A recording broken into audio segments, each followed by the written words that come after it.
Em Naruto existem vários países e ilhas que completam esse gigante mundo ninja. Boruto tá aí pra expandir, né? Esse universo não para de crescer, pessoal. Os países e territórios mudaram muito desde a época de Naruto clássico.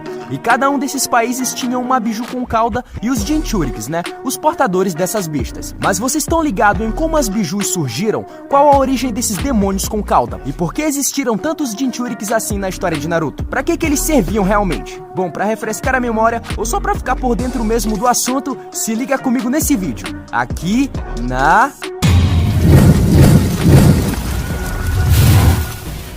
Fala aí, Nerd Doidão, belezura? Eu sou o Gabriel Guimarães, o Nerd Doidão igual a vocês. E pessoal, em Naruto existem ao todo 9 bijus, as famosas bestas com caudas, né? Aquelas que a gente conhece. E tendo esse número como exato, é claro que os portadores das bestas também são a mesma quantidade, né? Existiram 9 Jinchurikis em todo o período de Naruto. Mas o que aconteceu com as bestas depois da Guerra Ninja? Elas simplesmente deixaram de existir depois de toda aquela treta? Calma lá, Nerd Doidão, a gente vai chegar lá. Mas primeiro, para entender tudo, precisamos entrar de cabeça em como tudo isso começou. Ou seja, como foi a origem das bijus e toda a trajetória delas ao decorrer da história ao ponto de precisarem de receptáculos como os Jinchuriks. Quem criou as bijus? Beleza, vamos lá. Pra relembrar, pessoal, é mostrado pra gente no anime que quem criou as 9 bijus foi ninguém menos que o Hagoromo Otsutsuki, mas conhecido também como o grande sábio dos 6 caminhos. Ele foi o responsável por essa criação, galera. Mas como foi exatamente isso? Lá no começo da história, aconteceu uma treta na família de Hagoromo. Então a mãe dele, Kaguya Otsutsuki, acabou percebendo que seu chakra se espalhou para as outras pessoas,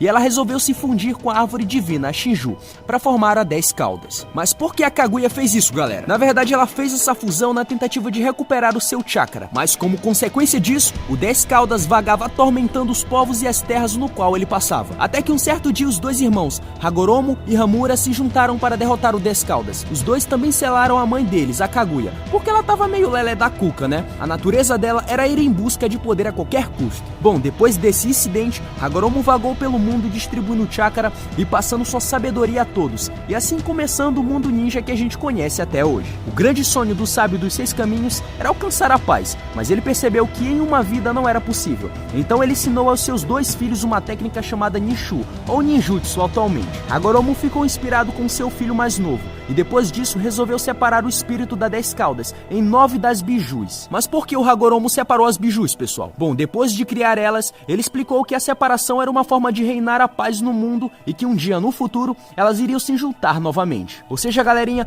as 9 bestas são derivadas da besta principal, a 10 caudas, que foram criadas e separadas pelo Hagoromo. Até aqui tudo bem, né? Belezura, elas cresceram, mas com o passar dos anos, pessoal, as bijus acabaram sendo vistas como uma ameaça à sociedade e passaram também a olhar para elas como armas de destruição em massa. E para evitar que esses demônios andem soltos por aí, né, vagando pelas terras, eles tiveram a grande ideia de selar as bijus em portadores. E esses portadores são os Jinchuriks, que a gente conhece, o Killer Bee, o Gaara, o Takata, o Han e os outros lá. Ah, claro, e também o nosso querido Narutinho com a Kurama.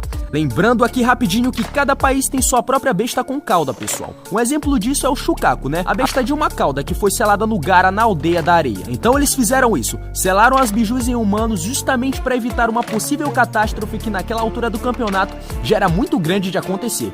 E os Jinchuriki servem para isso, galera, para prender os demônios e também aprender a controlar seus poderes para serem usados para benefício próprio de cada país. Além dos Jinchuriks, já existiram pessoas que conseguiram domar bijus com seus Kekkei Genkais, como Hashirama Senju e Madara Uchiha. Mas já existiram outros também, como Naruto, Yagura e o Killer Bee, que foram os únicos que domaram suas bestas por conta própria. Beleza, a gente já falou dos Jinchuriks, agora vamos falar da Akatsuki das bijus. E é nesse ponto aqui, galerinha, que entra a Akatsuki, a organização criminosa mais conhecida no mundo dos animes. Não tem como falar dos Jinchuriks sem citar ela aqui, né? A gente já fez um vídeo específico aqui no canal só para vocês entenderem melhor como funciona o plano da Akatsuki, ou como ela foi formada. Vai estar aí no card e na descrição para vocês darem uma olhadinha. Mas resumindo aqui rapidinho, a Akatsuki, galera, tinha como objetivo principal se tornar a organização criminosa mais poderosa e temida no mundo, na intenção de evitar as guerras que aconteciam no mundo e assim alcançar a paz. E para chegar nesse objetivo, eles tiveram a grande ideia de capturar as bestas com caudas e obter o poder delas.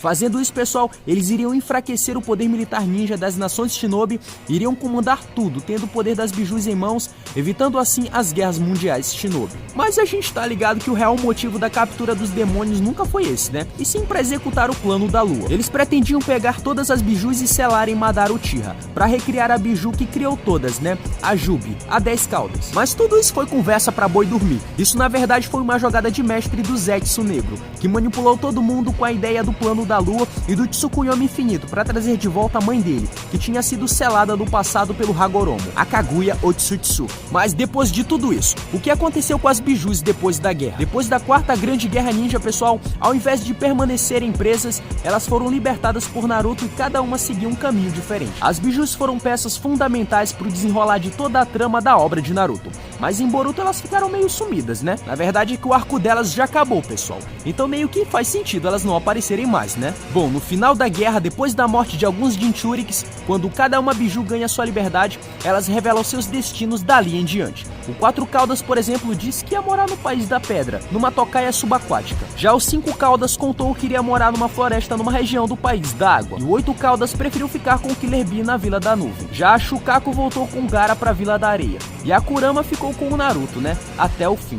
Até o fim mesmo. Mas peraí, e as outras? As outras bijus eu não sei pra onde elas foram não, pessoal. Mas elas devem estar por aí em algum lugar nesse vasto e gigantesco mundo de Naruto. Mas comenta aqui embaixo, qual o seu Jinchuriki favorito em toda a obra de Naruto? Eu quero saber, hein? Pessoal, se você chegou até aqui e curte Naruto assim como a gente, não perde tempo, nerd doidão. Deixa o likezão aí pra fortalecer o canal aqui, belezura? Muito obrigado a todos que assistiram o vídeo até aqui. E não se esquece, se você curtiu o conteúdo e é nerd doidão como a gente, se inscreve, deixa o like e ativa o sininho. Vejo vocês no próximo vídeo, só aqui, né? Na Nerdwood.